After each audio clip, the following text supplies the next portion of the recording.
ليلة دخلتي حماية قال لجوزي وانا طالعة على السلم هاتها.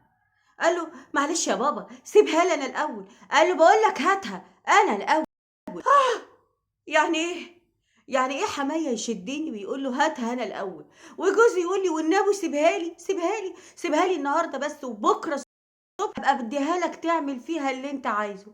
اه، اتخضيت وانا بفستان الفرح، ما بقتش عارفه ده يقصد ايه وده يقصد ايه. قلت لجوزي في ايه؟ قال لي اجري اجري بسرعه، اجري بسرعه اطلعي شقتك واقفلي على نفسك عبال ما اطلع، اجري. وسمعت جوزي بيقول لحمايه ارجوك يا بابا سيبها لي انا بس النهارده، وحمايه بيقول له لا احنا ما اتفقناش على كده، انا الاول وبعد كده ابقى خدها انت. قال له طب عشان خاطري عشان خاطري سيبها لي سيبها لي النهارده، وانا اوعدك ان بكره الصبح هنزلها لك، اعمل فيها اللي انت عايزه. الموضوع كبير قوي قوي. طب ايه الحكايه؟ طب ايه القصه؟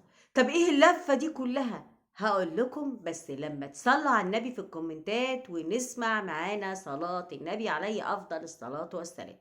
صاحبة مشكلتنا النهاردة بتقول أنا اتفاجئت ليلة دخلتي وأنا بالفستان الأبيض وطالعة على السلم، ومن على باب العمارة حماية قال لأهلي وكل المعازيم باي باي مع السلامة لحد هنا وبس، العريس والعروسة هما اللي هيطلعوا. كان بالنسبة لي عادي، كل الناس بتعمل كده، وماما كانت طلعت العشاء وخلاص وكله مشي. لكن وانا طالعة على السلم حماية قال له اقف هاتهالي. قلت ايه؟ هاتهالي يعني ايه؟ دماغي عمالة تود وتجيب، وجوزي بيقول له سيبها لي سيبها لي بس النهارده يا بابا علشان خاطري، سيبها لي بس النهارده وبكره الصبح هديها لك تعمل فيها اللي انت عايزه. ايه ده؟ هو الكلام على مين؟ لقيت حماية بيقول له ابدا انا الاول. قال له يا بابا معلش انا عريس وليله دخلتي سيبها لي النهارده. قال له لا. لقيت جوزي بيقول لي اجري اجري على فوق واقفلي على نفسك الشقه عبال ما اطلع لك. جريت جري زي ما هو قال لي وقفلت على نفسي باب الشقه، بس سمعته بيقول له سيبها لي النهارده انا عريس والليله ليله دخلتي، بكره الصبح هنزلها لك تعمل اللي انت عايزه. ما بقتش فاهمه حاجه، ولقيت حماية بيزعله بيقول له بص انت كده خلفت اللي احنا اتفقنا عليه، اطلع وبكره الصبح لو ما نزلتش هعمل فيك عمايل الدنيا. طبعا طلع لي جوزي وقلت له هو في ايه؟ هو ايه اللي انتوا بتقولوه ده؟ انا مش فاهمه حاجه. قال لي كبري دماغك، اعملي نفسك مش سامعه، انت عارفه ابويا راجل كبير ودماغه كده مش مظبوطه، وانا بحاول اجاريه في الكلام علشان خاطر ده برضو ابويا. قلت له ايوه بس الكلام اللي انتوا بتقولوه ده غريب قوي. قال لي بقول لك ايه، يلا خشي كده اتوضي عشان نصلي ركعتين لله ان ربنا يسعدنا في حياتنا ويبعد عننا اي حاجه وحشه، وندخل دخلتنا الجميلة يا أغلى من روحي. طبعا أنا الكلام الحلو الجميل نساني كلام أبوه اللي حصل على السلم، وفعلا صليت ودخلنا دخلتنا الجميلة زي ما كان مسميها. والصبح صحيت على خبط ورزع جامد جدا. قلت ايه ده ايه ده ايه ده ايه ده في ايه؟ راح جوزي جري يفتح الباب لقى ابوه. قال له يلا هاتهالي. قال له يا بابا في ايه ما تهدى؟ قال له انت امبارح مش قايل لي ان انت هتنزلها لي الصبح؟ قال له يا بابا اهدى، ده يوم صباحيتنا واهلها جايين دلوقتي لو جم لقوها تحت هيقولوا علينا ايه. اهدى يا بابا. قال له ابدا، انت وعدتني قبل الجواز انها هتنزل لي انا الاول، لكن انت خلفت بكل اللي انت قلته. قال له انا ما خلفتش بس سيبها لي، دي لسه عروسه، ده النهارده صباحيتنا. برضه سمعت الكلام قلقت جدا. هو في ايه؟ هو ازاي ابوه كده وعايزني انزل انا تحت ازاي وازاي يعني هو الاول وانت ايه ده ايه ده ايه ده ايه ده؟ ولسه هزعق سمعت زغاريط زغاريط زغاريط، اهلي جايين لي زغراته بقى صباحيتي. قعدت وطبعا استقبلت الناس كلها وكل ده حماية سكت. وبعدين انا انشغلت برضو بالناس والتقديم حاجة حلوة وحاجات كتير قوي، فما بقتش قادرة اركز بين الكلام اللي حصل امبارح واللي حصل النهاردة. المهم بعد ما اهلي مشوا جوزي راح واخدني في دوكة كده، يعني ايه بلفني زي ما بيقولوا. قال لي بقول لك ايه، ايه رأيك نطلع يومين شرم او الغردقة وافسحك ونقضي شهر عسل جميل؟ قلت له انا موافقة. الله، انا كان نفسي اسافر قوي. خلاص اوكي انا موافقة. قال لي طب بسرعة حضري الشنطة لان انا حجزت وهنمشي بكرة الصبح.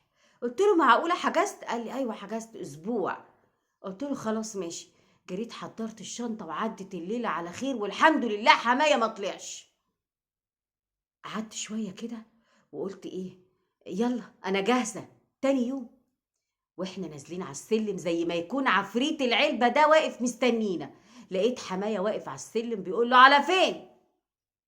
انت واخدها ورايح فين؟ قلت له يا بابا حجزت يومين في شرم وهاخدها ونقضي يومين حلوين كده في، احنا لسه عرسان جداد. قال له يعني انت بتنفذ اللي في دماغك، يعني ما عملتش اللي اتفقنا عليه. وراح شددني وراح قال لي خش جوه. قلت له ايه ده، انت ازاي بتشدني كده؟ قال لي خش جوه. راح جوزي قال له طب بس سيبها، دي مراتي وانا بحبها، سيبها. قال له لا، لازم اللي اتفقنا عليه يمشي. كل ده وانا مش عارفه ايه اللي اتفقنا عليه. قلت له يا بابا عيب، ما يصحش كده، دي مراتي وانا بحبها وهي بتحبني. قال له يعني ايه؟ يعني خلاص كسرت كلامي؟ يعني اللي اتفقنا عليه خلص؟ انت كده ابن كذا وكذا وكذا وكذا وكذا. كانت في اللحظة دي العربية اللي هتوصلنا للمطار واقفة بره. فجوزي قرب عليا وقال لي بشويش كده اجري واركبي العربية. المهم خد حماية وجريوا على جوه وقال له تعالى بس هفهمك. وانا سمعت زي ما جوزي قال وخدت الشنط وجريت على طول على العربية، وهو بسرعة جري ورايا وهوب خدنا العربية وطرنا. كان حماية عمال يزعق يا ولاد الكلب يا ولاد الكلب رجعها يا ابن الكلب. كانت ليلة ما يعلم بيها الا ربنا، او يوم صعب. برضو واحنا راكبين العربية قلت له على فكرة انا لحد دلوقتي مش فاهمة حاجة. يعني ايه ابوك عايزني، ابوك عايزني انزل تحت وابوك عايزني اقعد تحت في ايه؟ فهمني. قال لي ما تشغليش دماغك، مفيش حاجه. المهم قعدت كده شويه ووصلنا طبعا شرم الشيخ، وهناك قضينا ايام جميله. كانوا يومين بالظبط مش ايام. ياه من احلى اليومين اللي عشتهم في حياتي لحد ما جالنا تليفون وحماية مصر اني لازم ارجع. وزعق لجوزي وجوزي يقول له طب سيبني اكمل الاسبوع، بالله عليك سيبني اكمل الاسبوع، الفلوس هتروح عليا، انا حاجز اسبوع في الفندق. قال له ابدا، 3 ايام وتكون عندي، ولو ما جيتش هاجي افرج شرم كلها عليك، دي لازم تنزلي. جيت قلت لا بقى ما بديهاش، انا لازم اعرف يعني ايه تنزلي.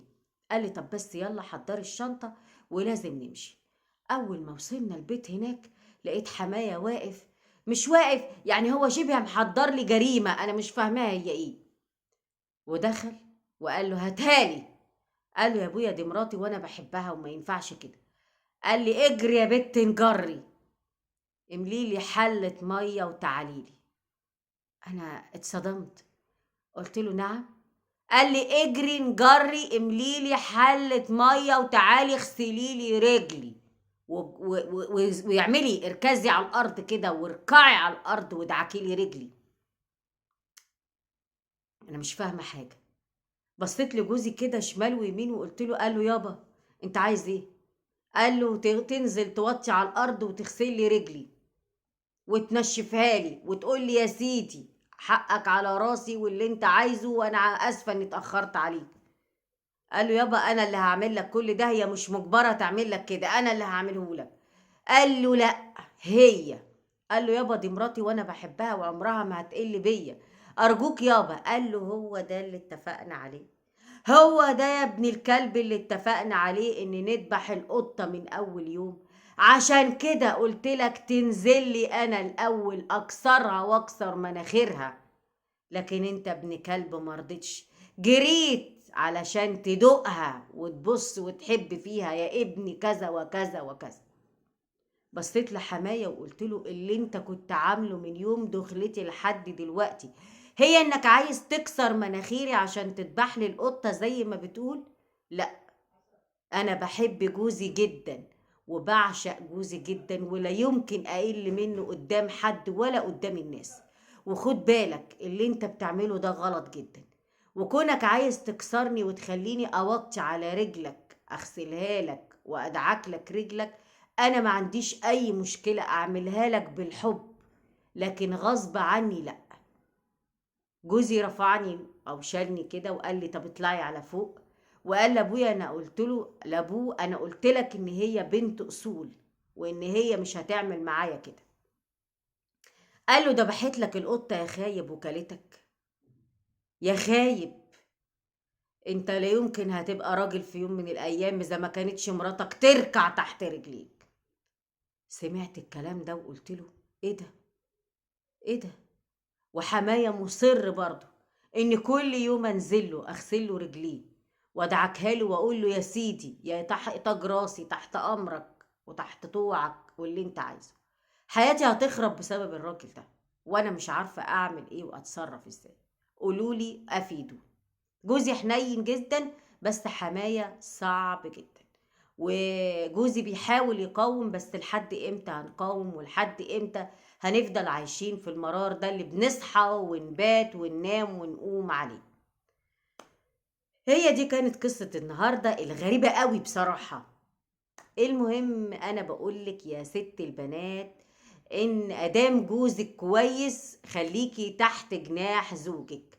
والاب زوجك اعتقد ان ممكن انه يرفض ويعترض ويسيبك فوق ما تنزليش خالص، علشان نتجنب اي حاجة تحصل من ابوه. لكن الاب مريض، انا اعتبره مريض وراجل كبير وبيحب السيطرة وبيحب ان ابنه يكون مسيطر، لكن ما عندوش فكر ولا وعي، راجل كبير. فاستحملي لعيون زوجك، استحملي لعيون زوجك. ولو انتي يا ست البنات عندك استعداد ان انتي تنزلي حتى مرة تغسلي له رجله ما فيهاش حاجة، مشي دنيتك مشي حياتك ادام زوجك كويس وابن حلال ومحترم. بالله عليكي ما تخربي على نفسك. لو مش قادرة تنزلي وكرامتك واخداكي ونقح عليكي شوية مفيش مشكلة، حقك. اقعدي في شقتك واسمعي كلام زوجك لانك انت تحت حمايته، وان شاء الله ربنا يهدي سرك وتبقي مرتاحة وعيشتك كويسة وطيبة ان شاء الله. يا جماعة هي دي قصة النهاردة، واتمنى من فنزنا الجميل الناس العاقلة الراسية تقول لها تعمل ايه وتتصرف ازاي. شكرا لكم وشكرا لحبايبي متابعين قصص وحكايات هدى، وانتظروني تاني في قصة جديدة في قصص وحكايات هدى.